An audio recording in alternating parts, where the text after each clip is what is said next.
Hola, soy Raúl Jeremías Soriano Gómez y te invito a escuchar esta explicación.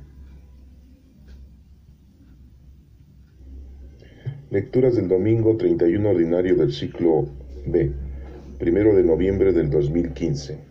Evangelio según San Marcos, capítulo 12, del 28 al 34. Al ver que Jesús les había contestado bien, uno de los maestros de la ley que había oído discutir se acercó a él y le preguntó: ¿cuál es el primero de todos los mandamientos? Jesús le contestó: el primer mandamiento de todos es: Oye Israel, el Señor nuestro Dios es el único Señor. Ama al Señor tu Dios con todo tu corazón, con toda tu alma y con toda tu mente y con todas tus fuerzas. Y el segundo es: ama a tu prójimo como a ti mismo. Ningún mandamiento es más importante que estos. El maestro de la ley le dijo: muy bien, maestro, es verdad lo que dices. Hay un solo Dios y no hay otro fuera de él. Y amar a Dios con todo el corazón, con todo el entendimiento y con todas las fuerzas, y amar al prójimo como a uno mismo, vale más que todos los holocaustos y todos los sacrificios que se queman en el altar. Al ver Jesús que el maestro de la ley le había contestado con buen sentido, le dijo: no estás lejos del reino de Dios. Y ya nadie se atrevía a hacerle más preguntas. Esta es palabra de Dios. Honor y gloria a ti, Señor Jesús. La primera lectura es tomada del libro del Deuteronomio, capítulo 6, del 2 al 6. De esta manera honrarán al Señor su Dios y cumplirán durante toda su vida las leyes y los mandamientos que yo les mando a ustedes, a sus hijos y a sus nietos, y así vivirán muchos años. Por lo tanto, israelitas, pónganlos en práctica, así les irá bien y llegarán a ser un pueblo numeroso en esta tierra, donde la leche y la miel corren como el agua, tal como el Señor y Dios de sus antepasados se lo ha prometido. Oye Israel, el Señor nuestro Dios es el único Señor. Ama al Señor tu Dios con todo tu corazón, con toda tu alma y con todas tus fuerzas. Grábate en la mente todas las cosas que hoy te he dicho. Esta es palabra de Dios, te alabamos, Señor. La segunda lectura es de la carta de los Hebreos, capítulo 7, del 23 al 28. Los otros sacerdotes fueron muchos porque la muerte les impedía seguir viviendo, pero como Jesús no muere, su oficio sacerdotal no pasa a ningún otro. Por eso puede salvar para siempre a los que se acercan a Dios por medio de él, pues vive para siempre para rogar a Dios por ellos.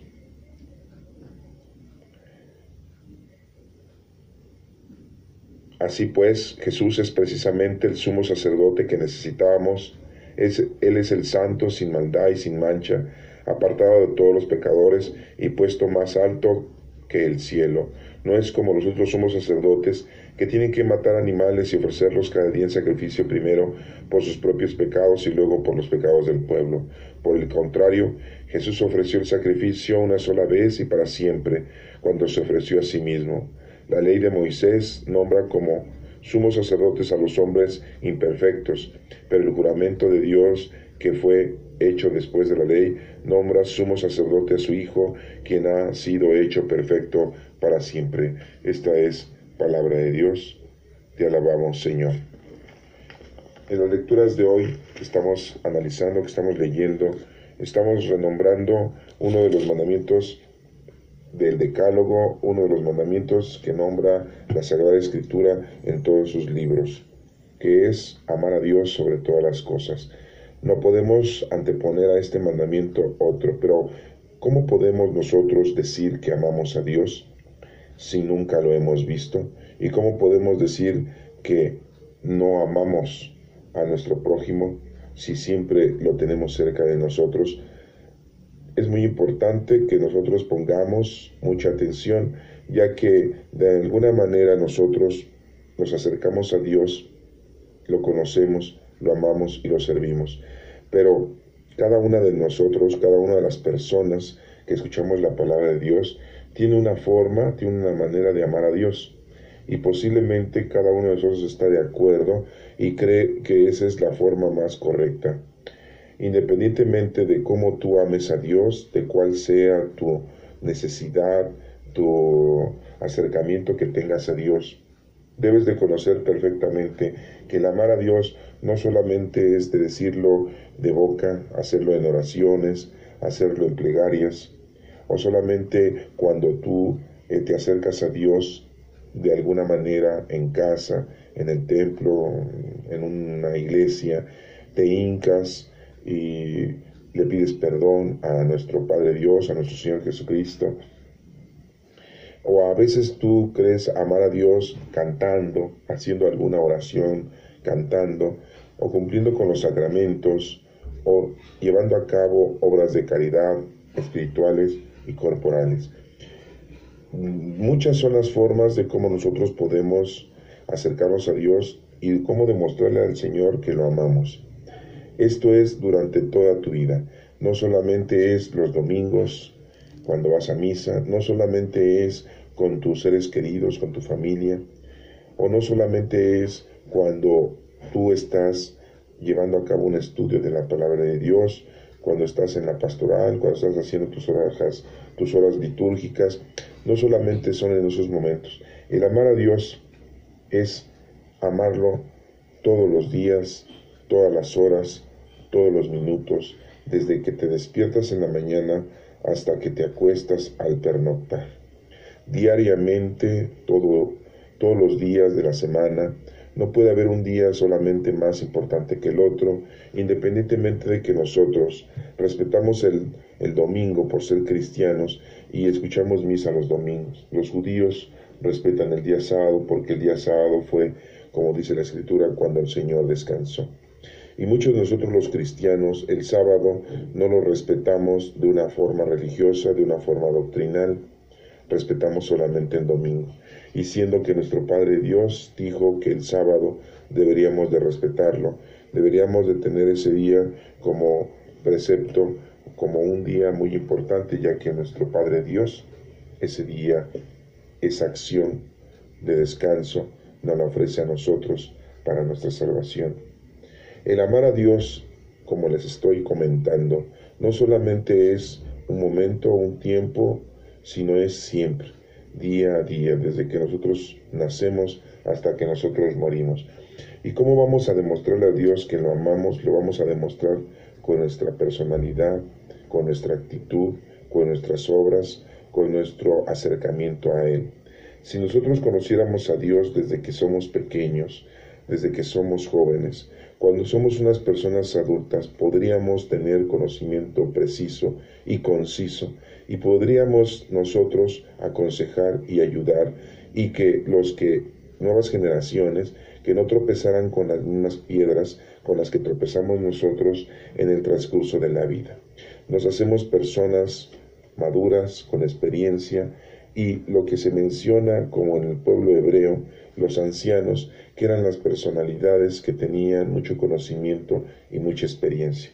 Pero desafortunadamente no se nos enseña a amar a Dios, no se nos enseña a conocer a Dios desde pequeños. Conocemos a Dios de una manera doctrinal, de una manera religiosa, en la que se nos forza muchas veces a cumplir con los sacramentos, nosotros los católicos. En otras religiones pasa algo similar. Les enseñan a los niños desde que tienen uso de razón o desde que empiezan a leer, les empiezan a enseñar la palabra de Dios, las Escrituras. Pero recordemos que leer las Sagradas Escrituras no es un libro común y corriente. La Biblia, que contiene 73 libros, son libros históricos, son libros proféticos, son libros didácticos, y que para poder entender la Sagrada Escritura no solamente la debemos de leer, la debemos de interpretar. Y a un niño se le debe de enseñar desde pequeño a interpretar, porque tienen libros que tienen 5,000 años con nosotros. Habrá otros libros que tienen 2,000 años, como en el Nuevo Testamento, que tiene 27 libros.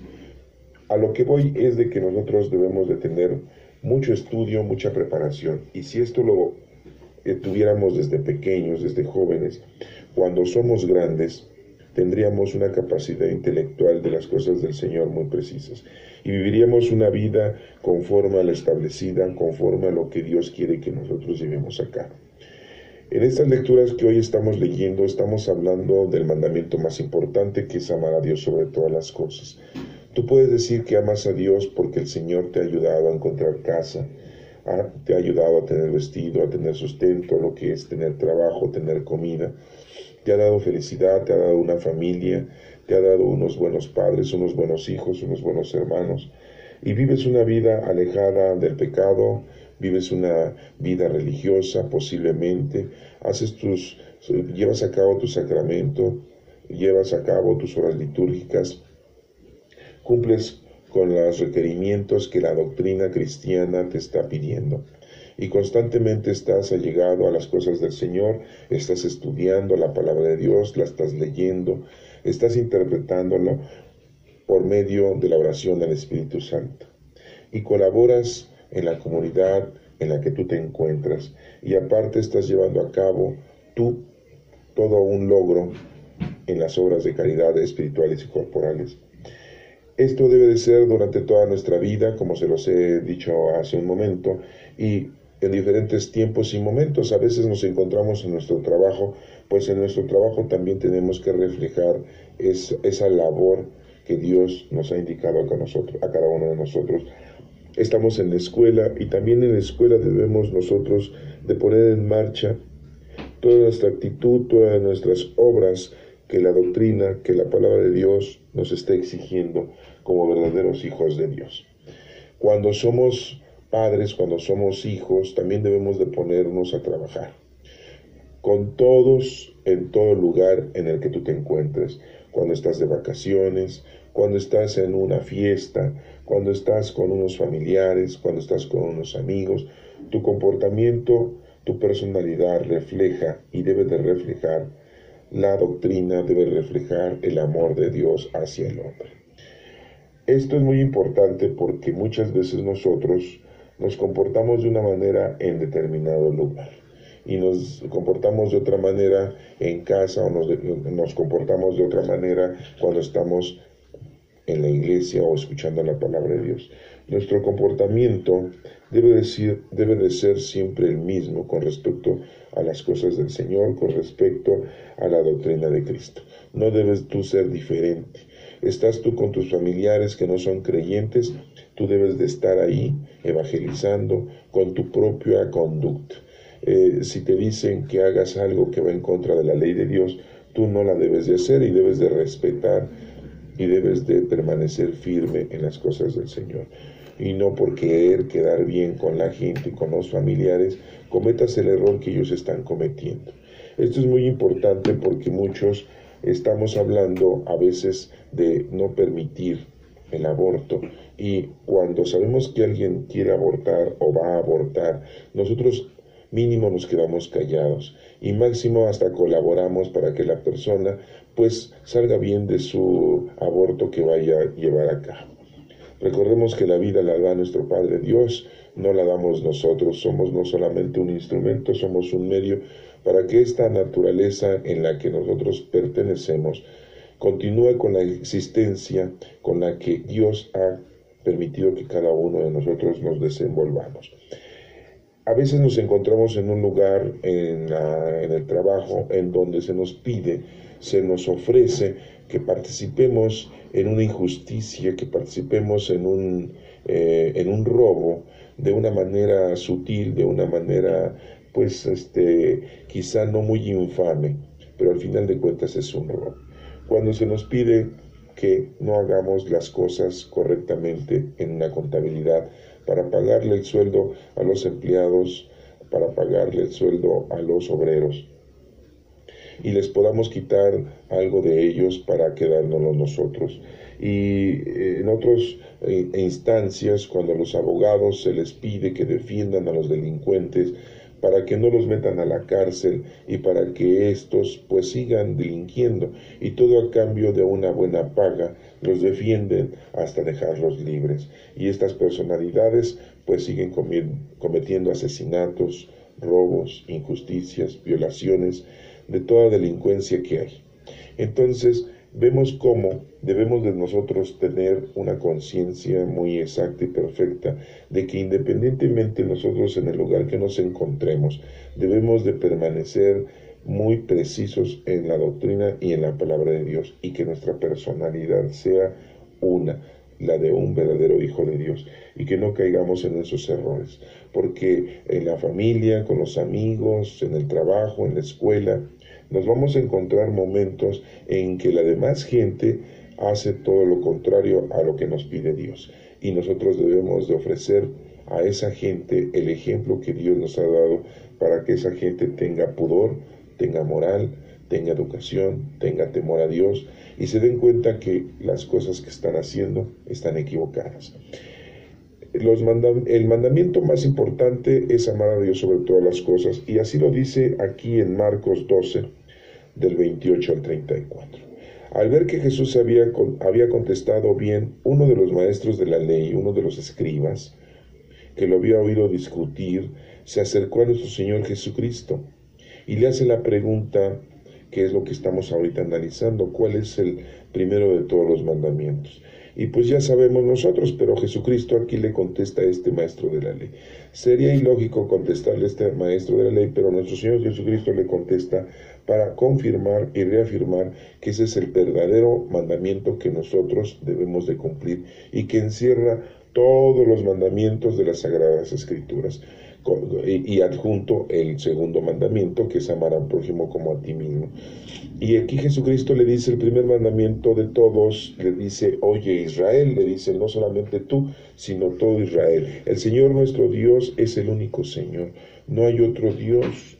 Nosotros nos hacemos dioses del poder, nos hacemos dioses del dinero, nos hacemos dioses del deseo, nos hacemos dioses de la sexualidad, nos hacemos dioses de todo lo que nos rodea, de lo mundano y de lo terrenal, de las cosas que nos dan satisfacción, ¿sí? Y nuestros vicios, y nos hacemos dioses y estamos esclavizados, porque hay mucha gente que dice: ya no aguantaba el no fumar y me tuve que salir a fumar. Ya no aguantaba el no tomar y me salí a tomar. Ya no aguantaba el no drogarme y tuve que irme a drogar. Ya no aguantaba el no poder ir a despilfarrar el dinero en un paseo, en una gran cena, en un gran restaurante, y pues lo hice. Pues tengo dinero, lo he trabajado y tengo derecho a disfrutarlo. Esas son las excusas que nosotros damos. Y nos hacemos dioses de todas esas actitudes, de todas esos trances que vamos en la vida.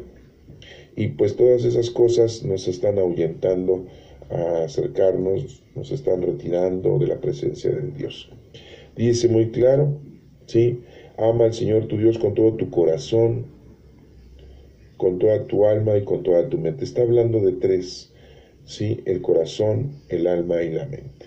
El alma es lo que te da la vida durante toda tu existencia en esta tierra. Tu corazón late constantemente durante toda esta vida que tiene tu alma, y tu mente es todo tu raciocinio, toda tu inteligencia. Por eso debemos de amar a Dios con todo nuestro corazón, con toda nuestra alma y con toda nuestra mente. Y nos menciona: y con todas tus fuerzas. Las fuerzas son las que tienes tú durante toda tu vida al llevar una vida quizá alejada de Dios o cerca del Señor. Las fuerzas te las da el Espíritu Santo, es la fuerza, los dones. Con todos los dones del Espíritu Santo debes tú de amar al Señor. Entonces, fíjense, estamos hablando de un número 4, que el número 4 significa preparación. Entonces estamos hablando del corazón, del alma, la mente y las fuerzas. Aquí, si ustedes se dan cuenta, el alma es una cosa abstracta, la mente es una cosa abstracta y las fuerzas son una cosa abstracta. Lo único que es físico es el corazón. Y tú tienes un corazón, corporalmente hablando, y nunca lo vas a conocer. Es un órgano que tienes tú y que nunca lo vas a conocer. Lo tienes ahí dentro durante toda tu vida y podrás conocer todas tus partes externas, pero esa parte interna, que es el corazón, nunca lo vas a conocer. ¿Por qué decimos que el corazón emanen sentimientos? Porque cuando lloras, el pecho cruje. Cuando estás triste, cuando estás alegre, ¿sí? Cuando tienes una sorpresa, cuando tienes algún sentimiento, el pecho siente una pequeña opresión, siente un pequeño dolor, siente una opresión en el pecho. El corazón late de una manera distinta, empieza a regar la sangre de una manera distinta, sube la presión quizá del corazón, dijéramos de esa manera. El corazón es muy importante dentro de nuestro cuerpo porque es el que nos da vida, ya que es el motor que hace que la sangre circule por todo nuestro cuerpo y la sangre lleva el oxígeno. Y si no, de lo contrario, pues nosotros moriríamos. Hay gente que se muere, sí, que muere el corazón, pero su cerebro sigue vivo. O al revés, su cerebro sigue vivo y el corazón, sí, muere el corazón y el cerebro vivo.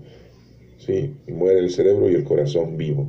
Sí, el corazón es muy importante, de ahí emanan los sentimientos, de ahí emanan las actitudes que tenemos hacia todo, ya sea personas, o sea, a todo lo que existe externamente. Aquí nos menciona entonces 4 cosas con las que hay que nosotros amar a Dios. Tus sentimientos deben de ser muy plenos hacia el prójimo, y así le demuestras a Dios que lo amas. Tu mente debe entender y razonar que las actitudes que debes llevar en la vida deben de ser unas para que puedas tú hacer el bien a los demás razonadamente, y así estás amando a Dios. Con toda tu alma es toda tu vida, desde que naces hasta que mueres, debes de estar tú siempre con esa alma presta, amando al Señor, y con todas tus fuerzas, que son los dones que el Señor te ha dado, que son muy diferentes los dones que tiene cada una de las personas, son muy diferentes las fuerzas que tiene cada una de las personas para poder amar a Dios. El maestro de la ley, bueno, aquí nos sigue diciendo, y el segundo es: ama a tu Dios, a tu prójimo como a ti mismo, y ningún mandamiento es más importante que estos. Amar al prójimo es la forma más correcta, es la forma más indicada para poder demostrar, para poder verdaderamente amar a Dios. Si tú estás amando al prójimo, estás amando a Dios. No es que le estés al Señor comprobando que lo amas cuando haces una obra de caridad, o cuando estás amando al prójimo, estás tratando de convencer a Dios de que lo amas. No, al amar al prójimo estás amando a Dios, simple y llanamente. Recordemos el Evangelio que nos menciona Jesucristo, que cuando nosotros vimos a alguien que necesitaba comer y le dimos de comer, cuando vimos a alguien que necesitaba vestimenta y le dimos vestido, cuando le dimos a alguien casa y que no tenía, dice Cristo: a mí me lo hiciste. Entonces, cuando nosotros hacemos una obra de caridad y amamos al prójimo, esa es la manera más correcta de estar amando a Dios. El maestro de la ley le dice: muy bien, maestro, es verdad lo que dices, hay un solo Dios y no hay otro fuera de él. Y amar a Dios con todo el corazón, con todo el entendimiento, con todas las fuerzas, y amar al prójimo como a ti mismo, vale más que todos los holocaustos y sacrificios que se queman en el altar. Muy claramente, bueno, pues se lo está diciendo el mismo maestro de la ley. Y al ver Jesús que el maestro de la ley había contestado con buen sentido, le dijo: no estás lejos del reino de Dios. Y ya nadie se atrevía a hacerle más preguntas a nuestro Señor Jesucristo en ese momento. Entonces, si tú estás entendiendo que el amar a Dios es amar al prójimo en todas sus magnitudes, ayudar al prójimo en todas sus magnitudes, sí, aquella persona que desconoces, que anda en la calle, que anda en un vecindario, aquella persona que está cerca de tu trabajo, que está cerca de tu escuela, aquella persona que tienes en tu casa, en tu familia, hay que hacerles una caridad, y de esa manera, pues no le estás demostrando de esa manera a esa persona que lo amas. No estás demostrándole a Dios que lo amas, estás amando a Dios al estar haciendo esa acción de amar al prójimo. Esa es la forma más correcta de cumplir con el mandamiento de amar a Dios sobre todas las cosas, y por eso nuestro Señor Jesucristo nos dijo en otra lectura que en estos 2 mandamientos se encerraban toda la ley de Dios. Y bueno, pasemos a la lectura del Deuteronomio, capítulo 6, del 2 al 6, en donde nos está mencionando relacionado con el mandamiento, y nos dice: de esta manera honrarán al Señor su Dios. Pues es la única manera de honrarlo, cumplir con el mandamiento, el primer mandamiento, amar a Dios sobre todas las cosas y a tu prójimo. Y cumplirán durante toda su vida las leyes y los mandamientos. O sea, nos está pidiendo Dios que cumplamos con toda nuestra alma, o sea, toda nuestra vida. Así lo dice el Deuteronomio, ¿se dan cuenta? Ya lo acabamos de ver aquí en el Evangelio. Nos estamos regresando 3000 años antes, que ya lo había dicho nuestro Señor en este paso de la historia del pueblo hebreo, en este libro del Deuteronomio, que nos está dando a entender que es una forma más precisa de la ley de Dios, Deuteronomio, segunda ley. Y nos está pidiendo nuestro Padre Dios que toda su vida las leyes y los mandamientos las cumplan. Así lo dice el Deuteronomio. Que yo les mando a ustedes, a sus hijos y a sus nietos, a todos, no solamente a los sacerdotes, no solamente a los presbíteros, a los guías espirituales, no solamente a los seglares, a los laicos comprometidos, no, es a todos los hijos de Dios. Nos está pidiendo que cumplamos esta ley, este mandamiento. Por lo tanto, dice, pónganlos en práctica, es lo que debemos de hacer. Y nos menciona, así les irá bien y llegarán a ser un pueblo numeroso. Y esta tierra donde la leche y la miel corren como el agua. Habrá frutos, habrá paz, habrá tranquilidad, habrá existencia de todo. Acuérdense que el Señor nos dice que si estamos bien con Él, todas las cosas que necesitamos, pues van a estar de añadidura. El Señor nos da todo, no nos da más, no nos da menos. Él sabe lo que necesitamos cada uno de nosotros y nunca nos va a dar más, porque a lo mejor eso que nos dé de más nos va a hacer perdernos, nos va a hacer caer en el pecado. Y no nos va a dar menos, porque sabe lo que necesitamos para poder ser felices, para que esa felicidad esté conforme a lo que Él nos está pidiendo, que es estar cerca de Él. Entonces, no nos está indicando aquí que seamos conformistas. Lo que nos está indicando es muy claramente, tú tienes lo que tienes porque eso es lo que tenías que tener para conocer, amar y servir a Dios. Y si no tienes más que otros, es porque eso es lo que tenías que tener. Y si los otros tienen más que ustedes, es porque ellos necesitan tener eso para conocer, amar y servir a Dios. Esto no es una regla, esto no es ya una salvación. Es simple y llanamente para que tú entiendas qué es lo que tú debes de tener, qué es lo que tú debes de necesitar para cumplir con Dios. Entonces, no es conformismo, es que te des cuenta que verdaderamente Dios te atiende, Dios está contigo y Dios quiere que tú estés practicando el bien a todos los demás y así te irá bien y todo lo demás te va a llegar por añadidura. Y así nos lo menciona en el Deuteronomio, que dice, tal como el Señor y Dios de tus antepasados se lo ha prometido, les dice al pueblo hebreo en aquel entonces. Y le dice, oye Israel, el Señor nuestro Dios es el único Señor, no hay otro, Ama al Señor tu Dios con todo tu corazón, con toda tu alma y con todas tus fuerzas. Vemos como en el libro del Deuteronomio ya estaba escrito lo que Jesucristo dijo en el Evangelio 3000 años después. Recordemos que el Pentateuco se dice que fue escrito por Moisés. Y ya en la época de nuestro Señor Jesucristo, esto ya estaba declarado, esto ya lo sabían los escribas, ya lo sabían los estudiosos, los teólogos, los ancianos, los jefes, los fariseos. Y cuando ese maestro de la ley, ese escriba, le pregunta a nuestro Señor Jesucristo con respecto a cuál es el mandamiento más importante, pues nuestro Señor Jesucristo le contesta. Y no solamente le contesta para que sepa que sí lo sabe, sino para que se dé cuenta ese escriba que no está lejos del reino de Dios. Y si tú estás aceptando el amar a Dios, y el amar a Dios es amar al prójimo, pues entonces no estás lejos del reino de Dios. Y bueno, aquí nos menciona, terminando esta lectura, ama al Señor tu Dios con todo tu corazón, con toda tu alma y con todas tus fuerzas. Grábate en la mente todas las cosas que hoy te he dicho. Eso es lo que necesitamos, tenerlo siempre en mente a nuestro Señor, y no que nada más lo escuchemos, no nada más que lo tengamos dominicalmente, o como dicen muchos, yo voy a misa, yo voy a ir a la iglesia cuando a mí se me da la gana, cuando a mí me nace, cuando a mí se me antoja. Debe de ser siempre, durante todo el día, todos los días. La última lectura es Hebreos 7 del 23 al 28. ¿Y qué nos dice? Fíjense, nos habla de los tipos de sacerdotes. Los otros sacerdotes fueron muchos porque la muerte les impedía seguir viviendo. Pero como Jesús no muere, su oficio sacerdotal no pasa a ningún otro. Por eso puede salvar para siempre a los que se acercan a Dios por medio de Él, pues vive para siempre para rogar a Dios por ellos. Nuestro Señor Jesucristo es el sumo sacerdote, el principal, el número uno, y no lo hizo sacerdote el pueblo, sino nuestro Padre Dios. Todos los demás sacerdotes que tenemos, nuestros presbíteros, nuestros guías espirituales, nuestros pastores, pues son sacados de los hombres mismos y tienen muchos errores, como todos nosotros.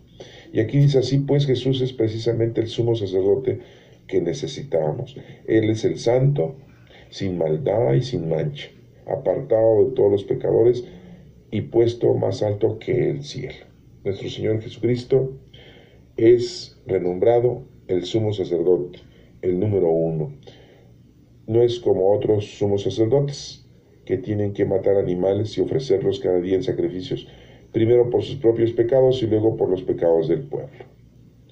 Recordemos a todos nuestros sacerdotes que tenemos en las iglesias que ofician misa. Ellos son sacerdotes, son gente común y corriente, y que ofrecen sacrificios por ellos y por nosotros. Por eso realizan ellos esa liturgia para pedir perdón, para orar a nuestro Padre Dios. La liturgia de la palabra, que es la que repite las Sagradas Escrituras del Antiguo Testamento, del Nuevo Testamento y el Evangelio, ¿sí? Recordemos también que hacen una liturgia, un rito de la comunión, que es recordar la última cena, la institución eucarística, ¿sí? Y vemos nosotros en misa que la misa se clasifica en 5 partes. El rito de la entrada, que es hacer oración de bienvenida a la oración grande que le hacemos a nuestro Padre Dios, ¿sí? Y hacemos nosotros la liturgia de la palabra, en donde estamos renombrando las Escrituras. También hacemos la liturgia de la comunión, hacemos nosotros el rito también de despedida. Y nosotros vemos cómo en la Santa Misa se recurre la oración, se recurre también a las peticiones, se recurre también a la devoción, se recurre también a renombrar la grandeza de nuestro Padre Dios que nos ha dado todas las bendiciones. Y lo más importante, que es la Eucaristía, ya que ahí tenemos el cuerpo, la sangre, la alma y la divinidad de nuestro Señor Jesucristo como está en el cielo. Y las personas que se arrepienten, las personas que se confiesan y que recurren a la Sagrada Comunión, se alimentan espiritualmente de la santidad y la gracia de Dios. Y aquí vemos nosotros que nuestro Señor Jesucristo, nadie lo escogió humanamente hablando como sacerdote. El que nos hace ver que nuestro Señor Jesucristo es el sumo sacerdote es nuestro Padre Dios, y que tiene un lugar muy importante ante la presencia de nuestro Padre Dios. Y nos menciona, Jesús ofreció el sacrificio una sola vez y para siempre, cuando se ofreció a sí mismo. La ley de Moisés nombra como sumos sacerdotes a hombres imperfectos, pero el juramento de Dios, que fue hecho después de la ley, nombra sumo sacerdote a su Hijo, quien ha sido hecho perfecto para siempre. Entonces, recordemos que nuestro Señor Jesucristo dijo muy claramente: nadie llega al Padre si no es por mí. Yo soy el camino, la verdad y la vida. Nuestro Señor Jesucristo es quien al cual nosotros nos debemos de dirigir por medio de la fuerza, de las fuerzas del Espíritu Santo, de los dones del Espíritu Santo. Hermanos, no podemos llegar a Dios Padre si no es por medio de Cristo. No podemos amar a Dios si no es por medio de nuestro prójimo, llevando a cabo las obras de caridad. Si tú amas a Dios, represéntalo haciendo obras de caridad al prójimo. Recuerda que una fe sin obras es una fe muerta. Así lo dice en el capítulo 2 de Santiago. Si tú dices que tienes fe y no tienes obras, pues esa fe que tienes tú está muerta. No puedes pasar toda la vida amando a Dios de una manera solamente de conocimiento. que es muy bonito ir a misa, que es muy bonito cumplir los sacramentos, que es muy bonito rezar el rosario, leer las horas litúrgicas, cantarlas, participar en la pastoral, participar en la hora santa, participar en el colegio, participar en la adoración nocturna, participar en alguna congregación de la iglesia. O estar tú ayudando al templo, a la iglesia, a diferentes actividades. Tú debes de hacer obras de caridad al prójimo. Todo lo que acabo de mencionar, pues serían tus gustos, pero así no estás representando verdaderamente tu fe. La fe está acompañada de obras. El trabajo es muy importante. Si tú tienes fe, tienes obras. Entonces, hagamos nuestro trabajo con mucha fuerza, como dice, con esos sentimientos de amor, con esos sentimientos de satisfacción, con toda nuestra mente, como dice, con toda nuestra alma, es toda nuestra vida. Cuánta vida hemos desperdiciado en estar haciendo muchas cosas en esta vida. Muchas cosas hemos estado haciendo. Algunos dirán, bueno, pues yo me la pasé estudiando. Yo estudié 2 carreras. Yo trabajo todo el día. Soy un profesional, soy un profesionista. Ayudo a mi casa, a mi esposa, a mis hijos, a mis padres, a mis hermanos. Todo lo que tengo lo he logrado honradamente trabajando. Sí. Y las cosas de Dios, el trabajo para Dios, el haber ayudado a tu padre, a tu madre, a tu hermano, a tu hermana, a tus hijos, a tus nietos, a tus amigos, tiene un valor, sí, pero no es el valor significativo ni el más importante. Debemos amar al prójimo. El prójimo quiere decir el próximo, el que está cerca de ti, al que tiene una necesidad de un consejo, de un apoyo moral, de una lección que tú le vayas a dar, quizás un apoyo corporal, a lo mejor en su enfermedad, a lo mejor en su ancianidad, a lo mejor ese niño huérfano que se quedó y que en vez de que tú adoptes una mascota, adopta a un niño, a una niña, a un huérfano que no tiene padre y madre, y edúcalo en nombre de Dios. Las obras de caridad son muchas a las que nos debemos de poner a trabajar. Eso es lo que quiere Dios en este próximo domingo, día 31 del tiempo ordinario, ciclo B. Nos está pidiendo Dios que verdaderamente tomemos en cuenta el primer mandamiento. Amar a Dios sobre todas las cosas y a tu prójimo como a ti mismo. Que el Espíritu Santo llene tu corazón, tu mente, tus fuerzas y puedas lograr cumplir con la palabra de Dios. Que Dios te bendiga.